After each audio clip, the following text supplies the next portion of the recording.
Nous continuons avec notre cours de philosophie politique en mode confinement et aujourd'hui nous allons aborder la question du contractualisme. Et pour avoir une idée claire de ces courants de la philosophie politique, nous allons étudier trois auteurs. Nous allons étudier Hobbes, quelle est sa conception du contrat social. Nous allons étudier John Locke, qu'est-ce qu'il pense ou comment il développe cette théorie du contrat social. Et nous allons étudier Jean-Jacques Rousseau, quelle est son approche du contrat social. Mais avant d'aborder tous ces auteurs, il serait intéressant de dire que le contractualisme, aussi appelé théorie du contrat social, est un courant de la philosophie politique qui affirme que la société politique est fondée sur un contrat par lequel les citoyens remettent leur liberté entre les mains d'un souverain en échange de la garantie sur leur sécurité. En d'autres termes, le contrat ici est entre les individus qui sont à la recherche de leur sécurité. Pour la théorie du contrat social, les hommes sortent de l'état de nature par un contrat. En ce sens, le contrat social présuppose un état de nature qui n'est pas une réalité historique, mais une hypothèse qui vise à expliquer pourquoi les hommes sont dans la société civile. L'état de nature serait donc une situation préhistorique ou pré-politique soustraite de toute loi. En bref, le contractualisme soutient l'idée selon laquelle la société repose sur un contrat. Ce qui revient à dire que l'idée du contrat social est utilisée pour fonder en raison la société politique ou l'état de droit. Étant donné que les hommes sont nés libres et égaux, la légitimité du pouvoir ne peut que se reposer sur leur consentement, c'est-à-dire sur un contrat. Par ces contrats, ils renoncent à leur liberté naturelle et se soumettent à l'autorité de l'État qui, à son tour, doit assurer leur protection. Cette protection inclut la paix, la sécurité de leurs biens et la liberté autorisée par la loi. Nous allons donc étudier tour à tour ces auteurs et voir comment ils nous parlent du contrat social. Nous commençons par John Locke. On pouvait en principe commencer par Thomas Hobbes, mais j'ai voulu commencer par John Locke. John Locke développe sa théorie du contrat social dans le second traité du gouvernement civil. Et pour bien comprendre cette théorie, il faut considérer sa conception de l'état des natures. Pour Locke, l'état des natures est un état de parfaite liberté, un état dans lequel, sans demander la permission à personne et sans dépendre de la volonté d'aucun autre homme, les hommes peuvent faire ce qui leur plaît et disposer de ce qu'ils possèdent et de leur personne comme ils jugent à propos, pourvu qu'ils se tiennent dans les bonnes ou les bornes plutôt de la loi de la nature. Et cette considération de l'état de nature, dit Locke, nous permet de bien comprendre en quoi consiste le pouvoir politique et de connaître sa véritable origine. L'état de nature chez Locke est un état de parfaite liberté et d'égalité. Une égalité qui fait que tout pouvoir et toute juridiction est réciproque, un homme n'en ayant pas plus qu'un autre. Cet état de liberté, précise Locke, n'est pas un état de licence. C'est pourquoi, même dans l'état de nature, les hommes sont gouvernés par une loi morale qui n'est rien d'autre que la raison. La question que l'on peut se poser ici est celle de savoir si l'état de nature est un état de parfaite liberté et d'égalité, et s'il y a une loi morale qui gouverne les hommes dans cet état, Pourquoi alors vouloir une société politique? La loi morale à elle seule ne suffit pas pour garantir les droits naturels. Ça, c'est une réponse que nous pouvons donner à cette question de la nécessité d'une société politique, tout en sachant que dans l'état des natures, qui est décrit comme un état de liberté et d'égalité, les hommes auraient encore besoin de la loi dans la société civile ou la société politique. Donc, comme je venais de le dire, la loi morale à elle seule ne suffit pas pour garantir les droits naturels. Ceci parce que dans l'état des natures, malgré la raison qui permet aux hommes de juger ce qui est bon et mauvais, ils sont juges dans leur propre cause. Comme nous le savons, l'amour-propre pousse les hommes à agir dans la partialité et à promouvoir leurs propres intérêts et ceux de leurs amis. D'où le gouvernement civil est décrit comme un remède contre les inconvénients de l'état de la nature. Voilà pourquoi nous avons besoin de l'état politique ou de la société politique, en plus des règles que nous trouvons déjà dans l'état des natures. Partant de cela, nous pouvons affirmer que le contrat social intervient pour garantir les droits naturels et protéger la propriété et la liberté de chaque individu. Cette liberté n'est soumise qu'au pouvoir qui a été par le consentement de la communauté. Et l'implication du contrat social est que chaque individu qui s'engage à sortir de l'état de nature doit se soumettre à ce qui a été déterminé par les parties en délibération. En d'autres termes, ici, nous entrons dans un contrat, nous acceptons les clauses du contrat et nous devons nous soumettre à cela parce que nous avons donné notre consentement, nous avons accepté et c'est ce contrat qui va diriger nos rapports les uns avec les autres. Étant donné que nous avons donné notre consentement, nous devons accepter de nous laisser conduire par les clauses du contrat. Lorsque nous prenons les numéros 97 et les numéros 99 de John Locke dans son livre de gouvernement civil, ces numéros nous expliquent de manière compréhensive pourquoi nous devons abandonner notre liberté que nous avions à l'état des natures en vue de la conservation de la communauté politique. Et Locke écrit ceci: ainsi, chaque particulier convenant avec les autres de faire un corps politique sous un certain gouvernement s'oblige envers chaque membre de cette société de se soumettre à ce qui aura été déterminé par le plus grand nombre et d'y consentir. Autrement, cet accord original par lequel il s'est incorporé avec d'autres dans une société ne signifierait rien. Et il n'y aurait plus de convention s'il demeurait toujours libre et n'avait pas des engagements différents de ceux qu'il avait auparavant dans l'état de nature. Car cette apparence, quelle marque de conventions et de traités y a-t-il en tout cela? Ce nouvel engagement pourrait-il, s'il n'est lié par les décrets de la société, qu'autant qu'il ne trouvera bon et il n'y consentira actuellement. S'il peut se soumettre et consentir aux actes et aux résolutions de la société, qu'autant et selon qu'il les jugera à propos, il sera toujours dans une aussi grande liberté qu'il était avant l'accord, ou qu'aucune autre personne puisse être dans l'état de nature.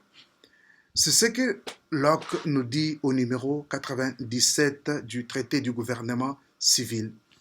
Et au numéro 98, il continue: car si le consentement du plus grand nombre ne peut raisonnablement être reçu comme un acte de tous et obliger chaque individu plutôt à s'y soumettre, rien autre chose que le consentement de chaque individu ne sera capable de faire regarder un arrêt et une délibération comme un arrêt et une délibération de tous les corps. Ici, nous voyons cette exigence de respecter les accords que nous signons, de respecter la parole que nous avons donnée, si vous voulez appliquer cela dans la situation concrète ou moderne de nos sociétés, la réalité de nos politiques respectives. Et au numéro 99, Locke continue en disant « Quiconque donc sort de l'état de nature pour entrer dans une société doit être regardé comme ayant remis tout le pouvoir nécessaire aux fins pour lesquelles il y est entré entre les mains du plus grand nombre de membres, à moins que ceux qui se sont joints pour composer un corps politique ne soient convenus expressement d'un plus grand nombre.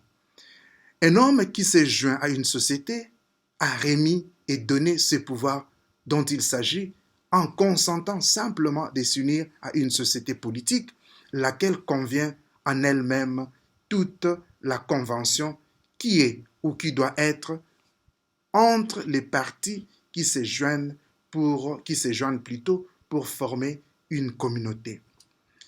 Tel est ce qui a donné naissance à une société politique et qui l'a établie, n'est autre chose que le consentement d'un certain nombre d'hommes libres capables d'être représentés par le plus grand nombre d'eux, et c'est cela seul qui peut avoir donné commencement dans le monde à un gouvernement légitime. Voilà donc comment John Locke nous explique la naissance de la société civile partant de cette notion, n'est-ce pas, de contrat, comment les gens acceptent, donnent leur consentement pour vivre dans la société politique.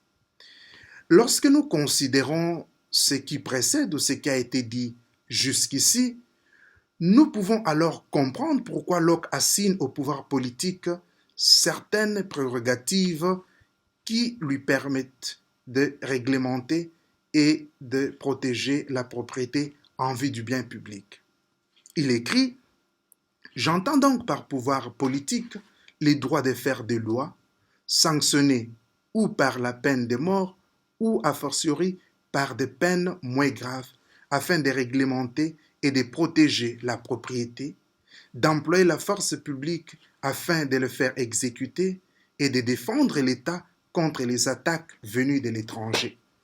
Tout cela en vue seulement du bien public. » Donc tout ce qui est visé, c'est le bien public. Et lorsque nous nous engageons dans ces processus d'entrer dans la société politique ou la société civile à comprendre ici comme société politique, nous donnons notre consentement.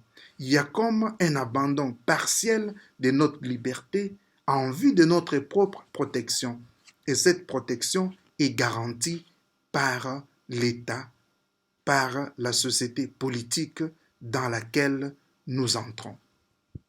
Cette description du pouvoir politique nous amène à poser une des questions les plus importantes de la théorie du contrat social. Quelle est la fin de la société politique ou civile?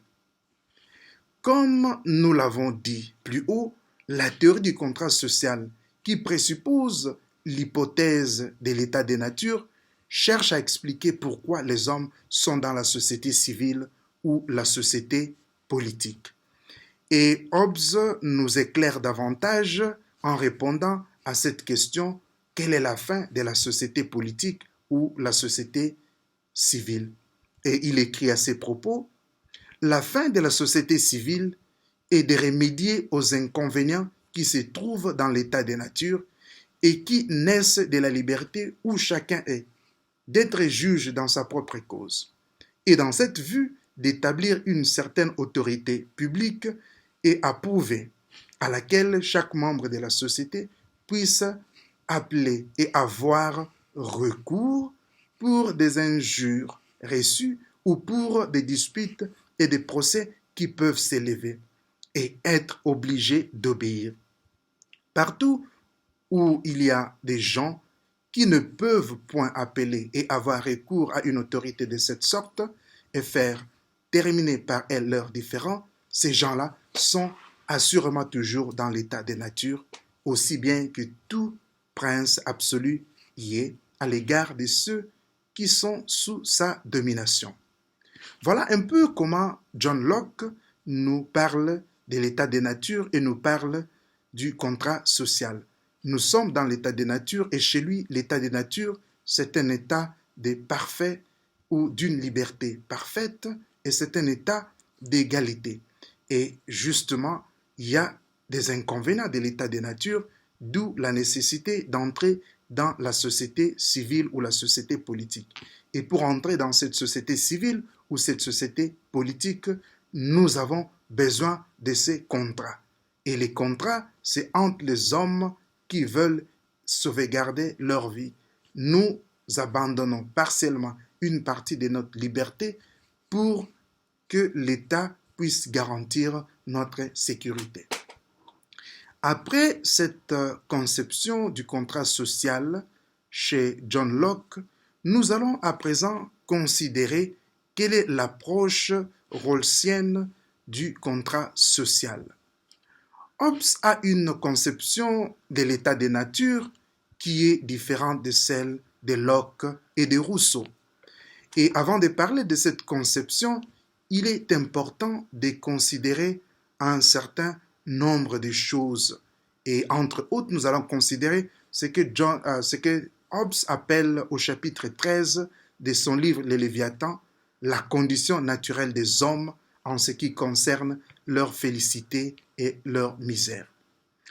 Hobbes commence le 13e chapitre du Léviathan en affirmant que les hommes sont par nature égaux.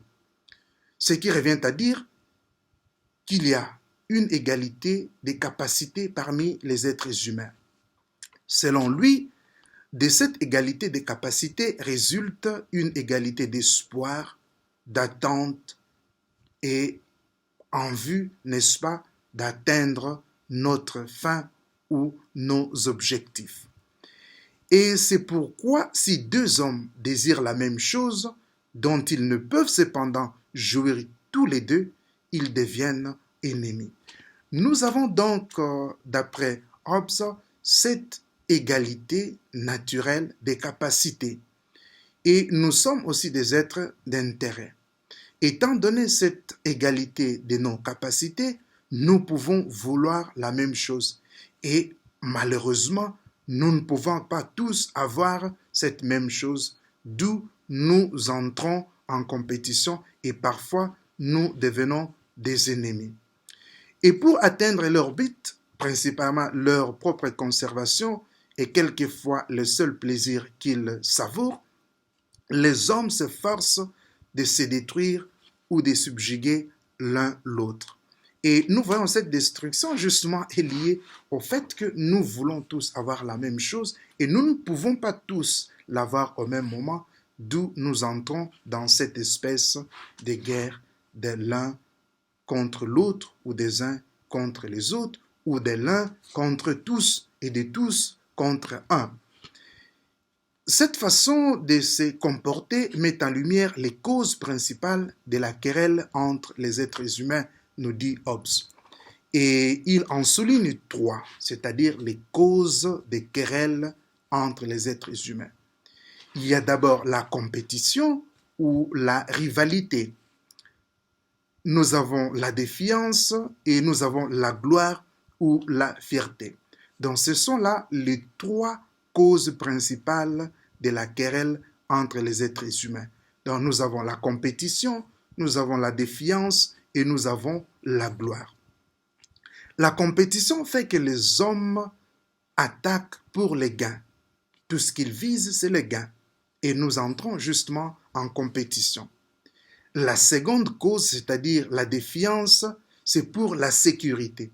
Nous nous sentons dans l'insécurité, nous voulons nous protéger et alors nous développons des mécanismes d'autodéfense et c'est pour nous protéger, c'est en vue de notre propre sécurité.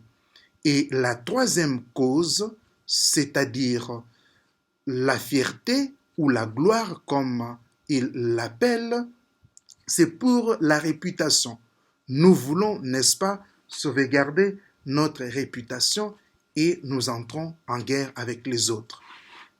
Dans le premier cas, nous dit Hobbes, les hommes usent des violences pour se rendre maîtres de la personne d'autres hommes, femmes, enfants et du bétail.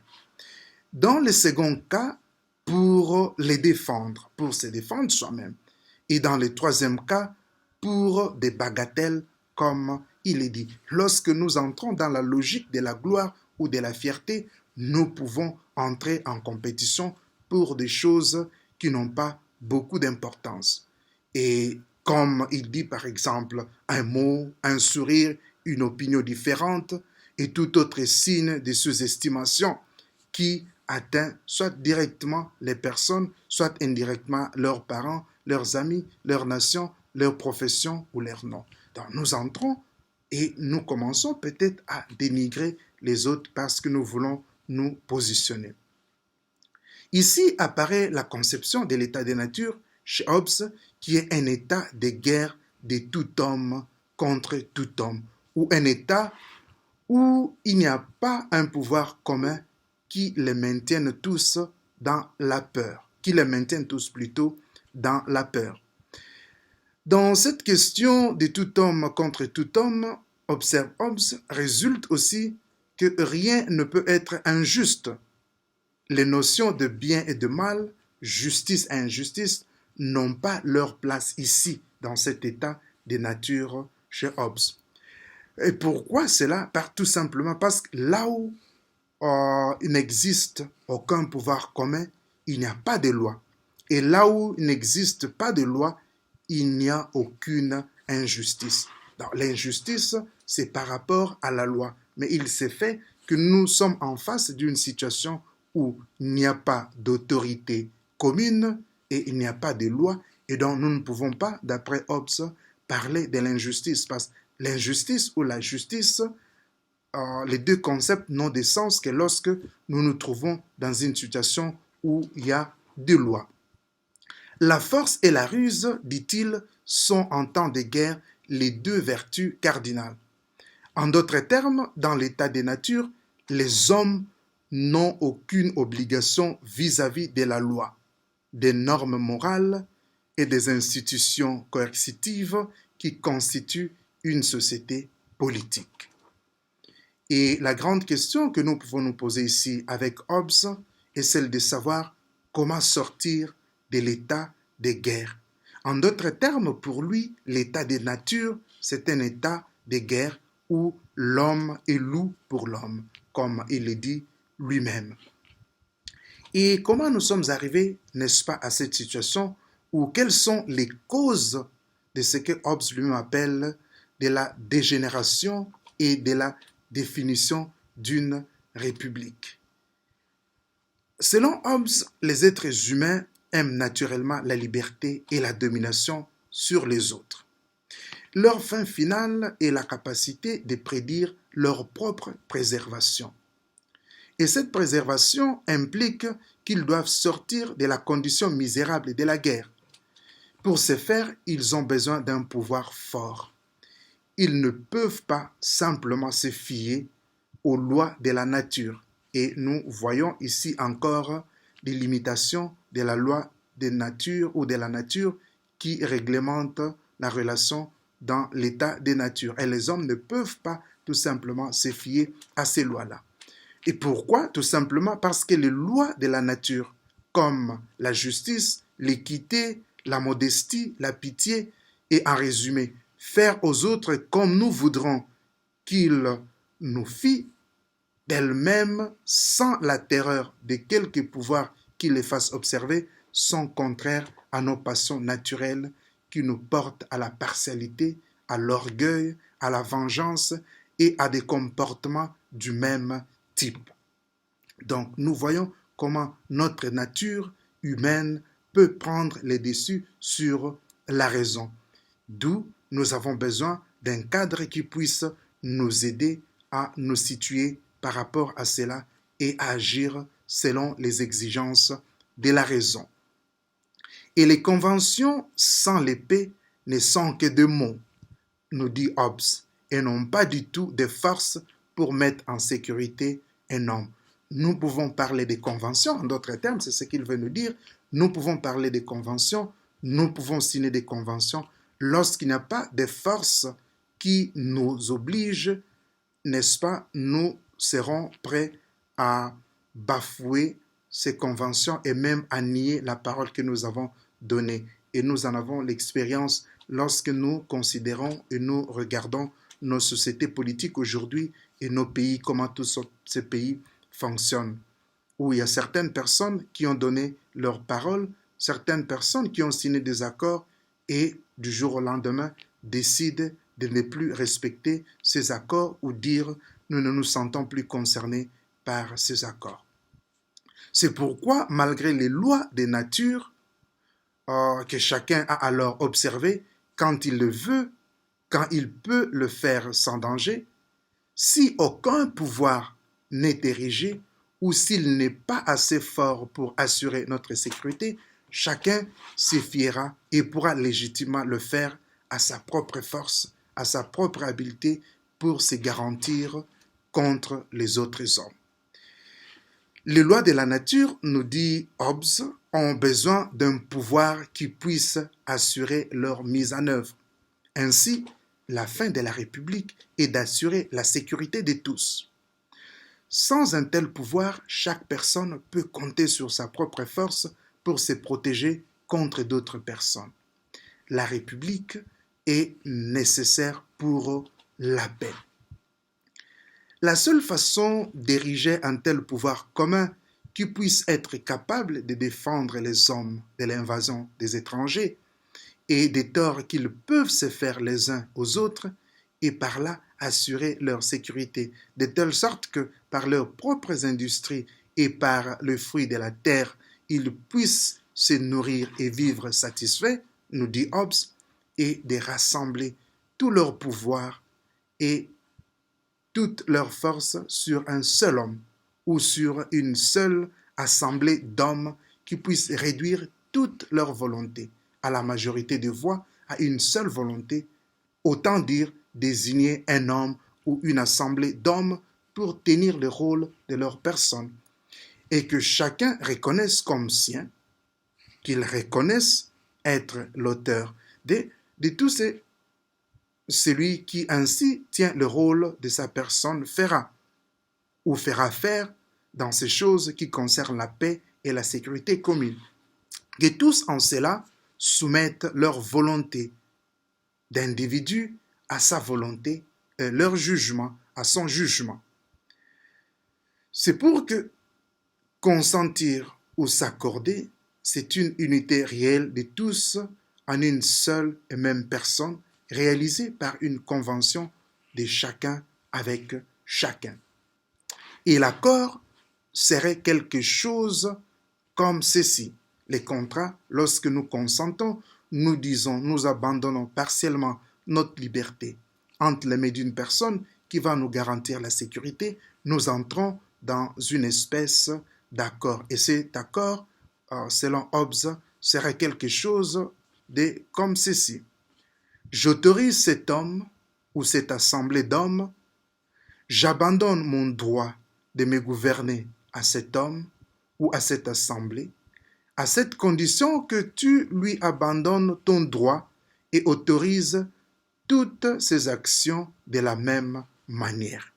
Donc ça, c'est les contrats ou les clauses, n'est-ce pas, de ces contrats. Et cela fait, la multitude ainsi unie en une seule personne est appelée une république. Et c'est là la génération de ces grands léviathans, ou plutôt pour parler avec plus de déférence de ces dieux mortels à qui nous devons, sous les dieux immortels, notre paix et notre protection.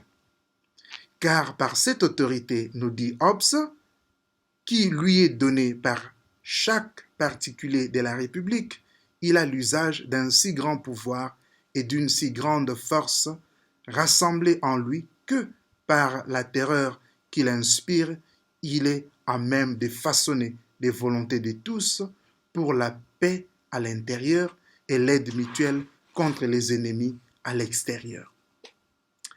Et en lui réside l'essence de la République qui, pour la définir, est une personne unique en tant que ses actes sont des actes dont les individus d'une grande multitude, par des conventions mutuelles, passées l'un avec l'autre, se sont fait chacun l'auteur, afin qu'elle puisse user de la force et des moyens de tous, comme elle les jugera utiles pour leur paix et leur commune protection.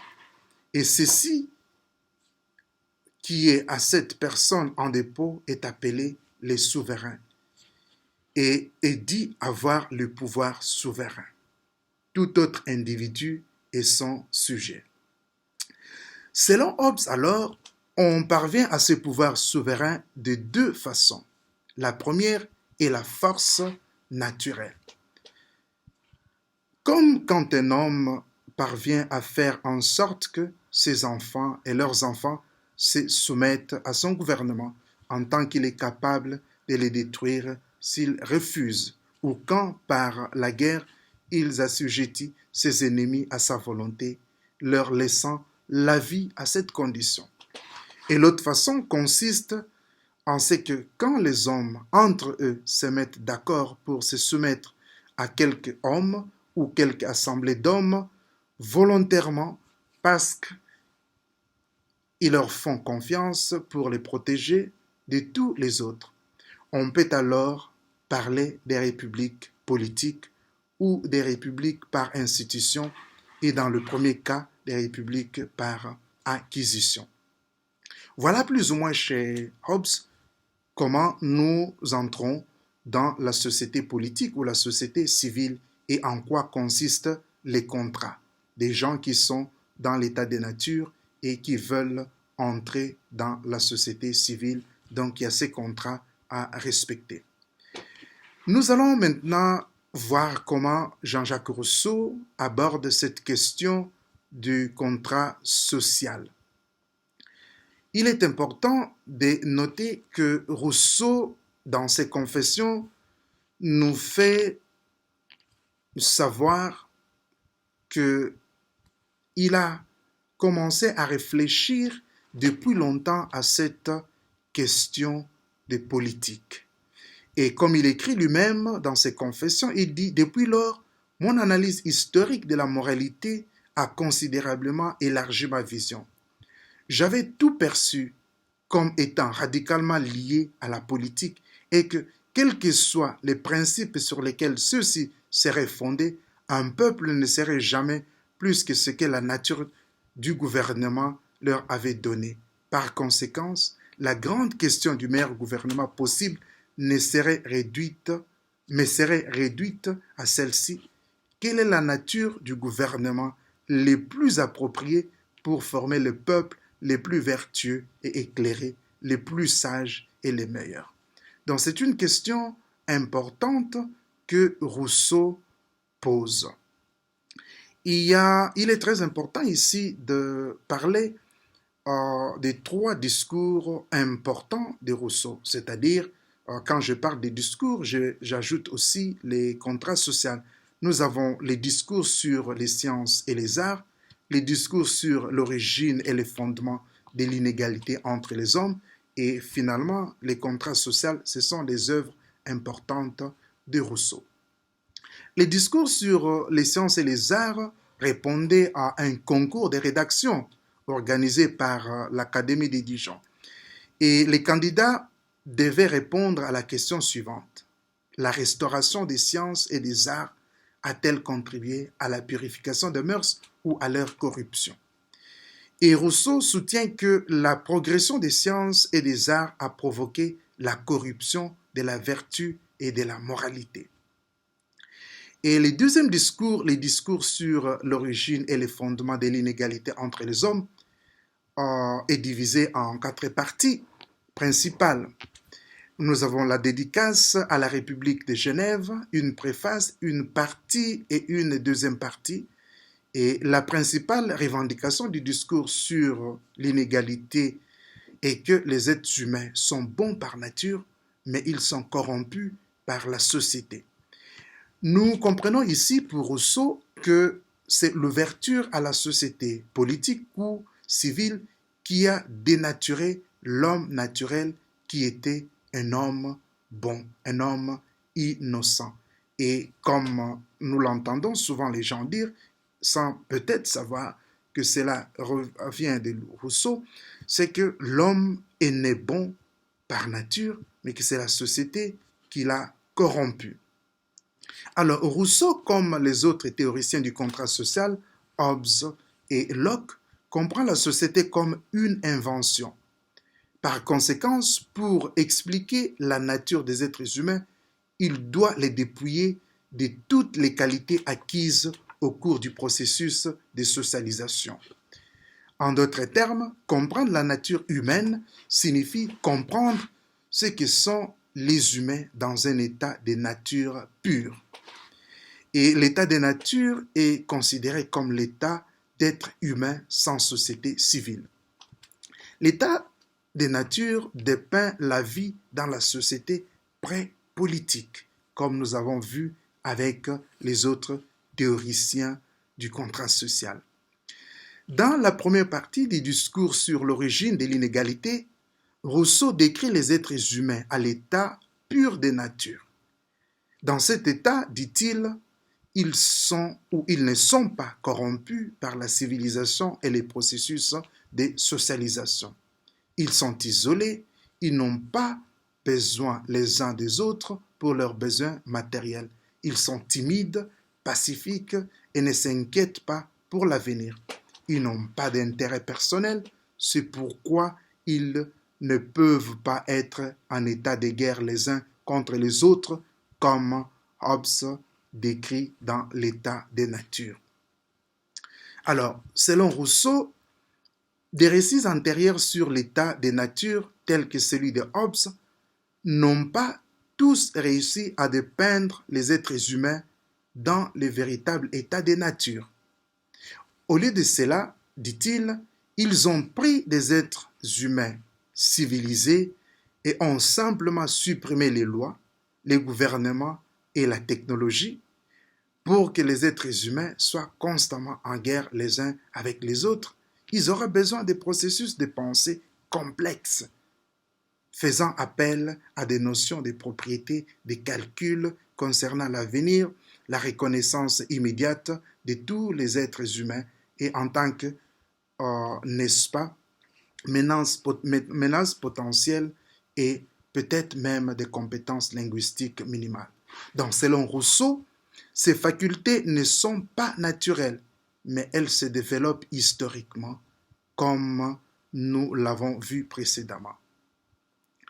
Contrairement à Hobbes, Rousseau décrit l'homme naturel comme un homme isolé, timide, paisible, muet et dépourvu de prévoyance pour l'avenir. Pour Rousseau, la société est à l'origine de la corruption de la nature humaine. Et Rousseau soutient que la connaissance des êtres humains est un élément déterminant dans la compréhension de la source de l'inégalité entre les êtres humains. Cela apparaît clairement dans la question qu'il pose dans la préface du discours sur l'origine de l'inégalité. Comment peut-on connaître la source de l'inégalité entre les hommes si on ne commence pas par connaître les hommes eux-mêmes? Alors, à partir de cela, comme nous avons perdu cet état de nature, nous pouvons vivre de façon stable, même lorsque nous sommes déjà dans la société politique ou la société civile, qui est une société qui nous a poussés à entrer dans un processus de socialisation, mais à condition que nous puissions accepter de vivre en suivant les exigences de la volonté générale, comme l'appelle Rousseau. Et nous allons développer davantage cette notion de volonté générale après. Donc nous ne comptons plus ou nous ne nous conduisons plus en fonction de nos intérêts personnels, mais nous travaillons en fonction de la volonté générale qui vise le bien de tous et de chacun. Ceci était notre 5e leçon de notre cours de philosophie politique en mode confinement.